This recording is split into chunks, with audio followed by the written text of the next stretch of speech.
Você é muito bem-vindo aqui. Hoje, pela madrugada, eu acordei com um texto que o Senhor inclinou meu coração a compartilhar com você. É Êxodo, capítulo de número 13, a partir do versículo de número 17. Êxodo, capítulo número 13, a partir do versículo 17. Texto conhecido e que o Senhor me direcionou a compartilhar com você. Estou lendo a Bíblia na versão Gateway, que diz o seguinte: Êxodo 13, 17 em diante. Aconteceu que por fim o faraó deixou o povo ir. Contudo, Deus não os levou pelo caminho que atravessa a terra dos filisteus, ainda que fosse o caminho mais curto e direto para a terra prometida. A razão disso foi que Deus sentiu que o povo podia desencorajar-se ao ter de travar combates indo por ali e voltar para o Egito. Por isso, Deus os conduziu pelo caminho que atravessa o Mar Vermelho e o deserto. Os israelitas saíram do Egito organizados como um exército. Moisés teve o cuidado de levar os ossos de Jessé, conforme a promessa solene que este exigiu dos filhos de Israel, de levarem seus ossos dali, quando Deus os tirasse do Egito, visto que tinha certeza de que ele haveria de fazer isso. Ao deixar Sucote, acamparam em Etã, à entrada do deserto. O Senhor conduzia-os de dia por meio de uma coluna de nuvem, a qual de noite se tornava em fogo. Dessa forma, podiam deslocar-se tanto de dia como de noite. Nunca aquela coluna de nuvem e de fogo os deixou, foste noite, foste dia. O Senhor deu as seguintes indicações a Moisés: diz aos filhos de Israel que voltem e acampem diante de Piairote, entre Migdol e o mar, diante de Baal-Zefon, e acamparão aí junto ao mar. Porque o faraó vai pensar assim: os israelitas estão aflitos, com certeza encurralados entre o deserto por um lado e o mar pelo outro. E mais uma vez endurecerei o coração do faraó, o qual se porá em vossa perseguição. Planeei assim para que seja ainda maior a minha honra e glória sobre o faraó e os seus exércitos. E os egípcios saberão sem dúvida alguma que eu sou o Senhor. E foi assim que acamparam ali, como lhes tinha sido dito. Quando chegou aos ouvidos do rei do Egito que os israelitas não tensionavam voltar para o Egito, mas que propunham continuar o seu caminho, Faraó e a sua corte tornaram-se novamente ousados. Mas afinal, o que foi isto que fizemos, deixando fugir todos estes escravos? Então o rei mandou aprontar o seu carro de guerra e dar ordem de marcha.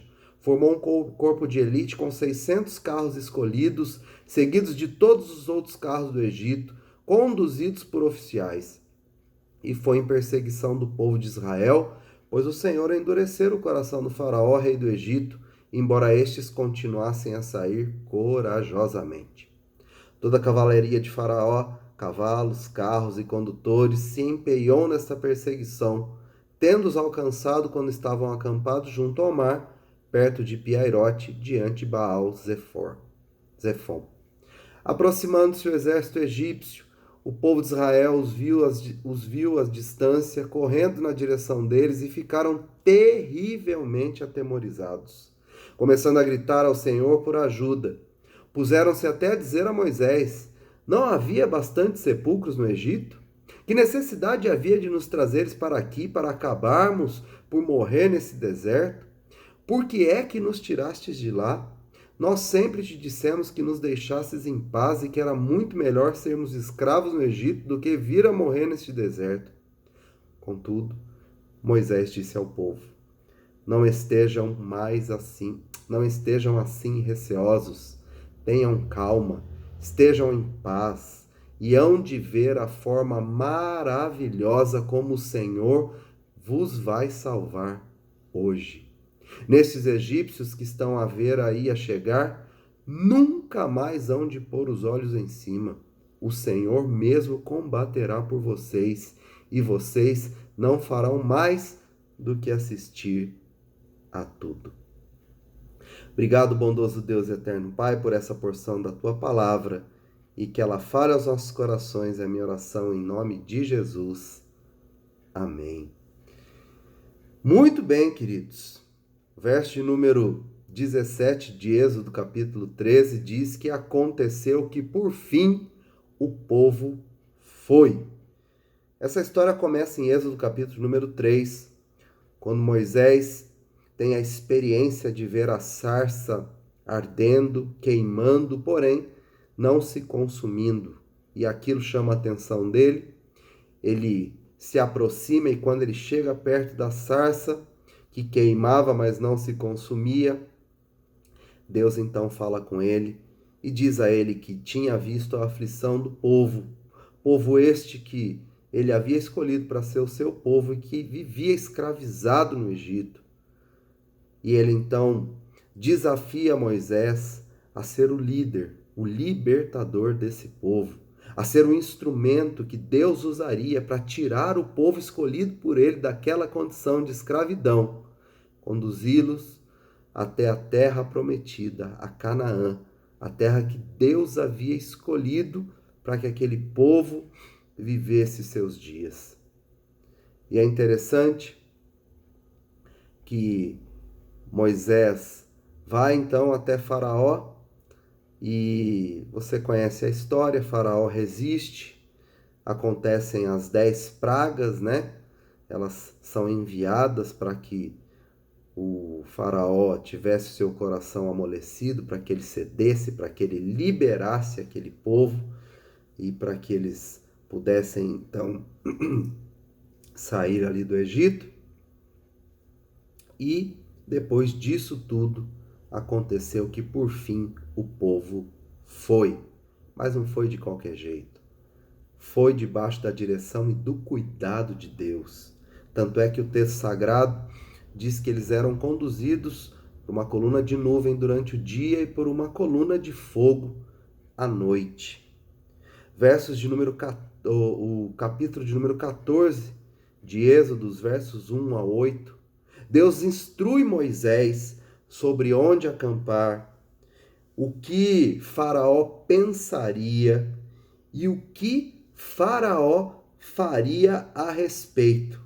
Ou seja, que Faraó, ao saber onde o povo estava, sabendo que aquele local era um local onde eles aparentemente estavam encurralados, Faraó então daria início a uma perseguição para trazê-los de volta, para escravizá-los de novo.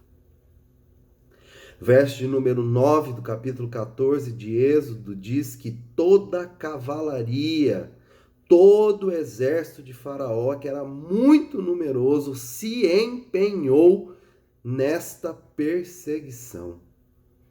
E é interessante, no verso de número 10 do capítulo 14 de Êxodo, quando o povo viu que o exército de Faraó se aproximava, eles se sentiram encurralados, ficaram receosos, atemorizados, é isso que o texto sagrado diz, e começaram a murmurar diante daquela situação, porque pela lógica humana eles não tinham saída.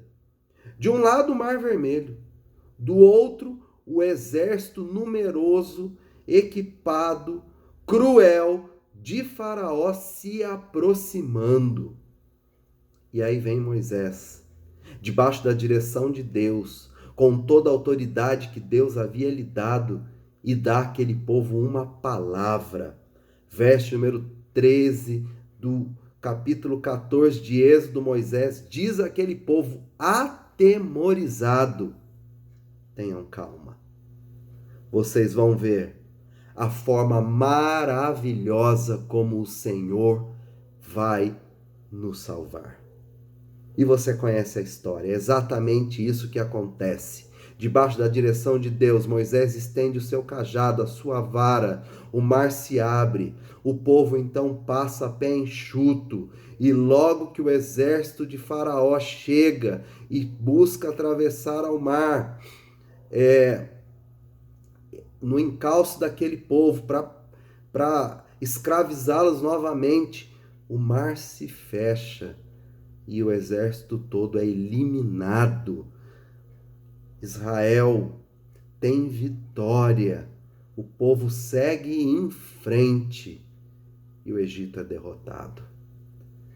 Queridos, eu quero te dizer nesse momento que Deus move o meu coração é que muitos de nós estamos o sentindo como o povo de Israel se sentiu naquele momento, sem ver saída, sem ver solução, sem ver uma luz no fim do túnel, sem ver um escape.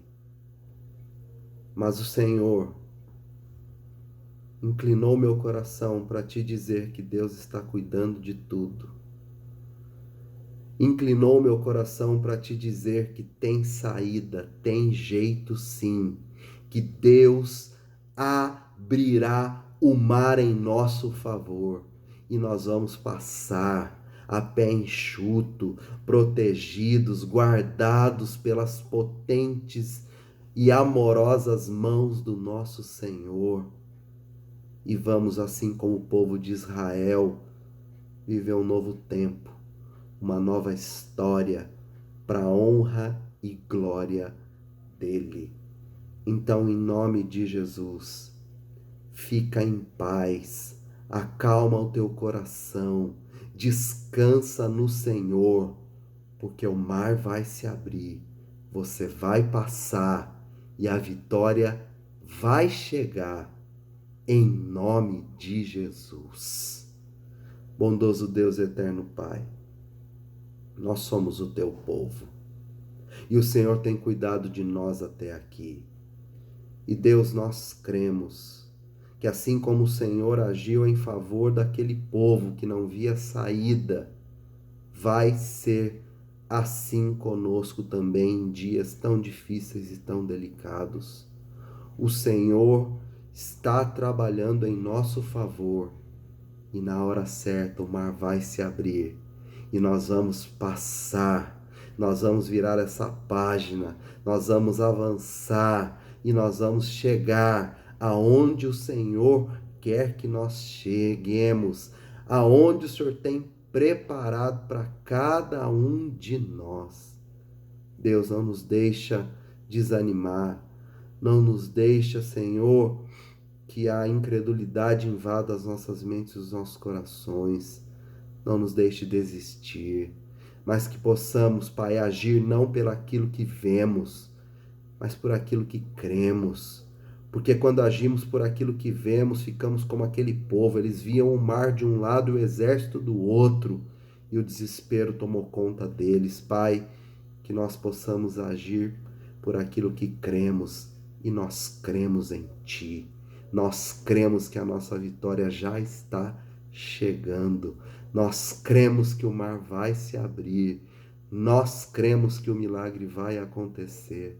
Nós cremos que o escape virá. Nós cremos que a libertação de toda essa situação vai chegar em nome de Jesus. Pai, sê conosco. Continua nos sustentando, continua nos direcionando e nos surpreende, Pai, com mais do que nós imaginamos, com mais do que nós pensamos, com mais do que nós precisamos em dias tão difíceis. É a nossa oração, bondoso Deus e eterno Pai, em nome de Jesus. Amém. Que o amor de Deus, o nosso Pai, a graça do nosso Salvador e Senhor Jesus Cristo e a doce comunhão e consolação do Espírito Santo de Deus seja sobre a sua vida hoje, amanhã e para todo sempre. Amém. Fica firme, fique em paz, o mar vai se abrir e a gente vai passar e a gente vai vencer para a honra e glória dele. Sinta-se abraçado. Deus te abençoe. Fique em paz.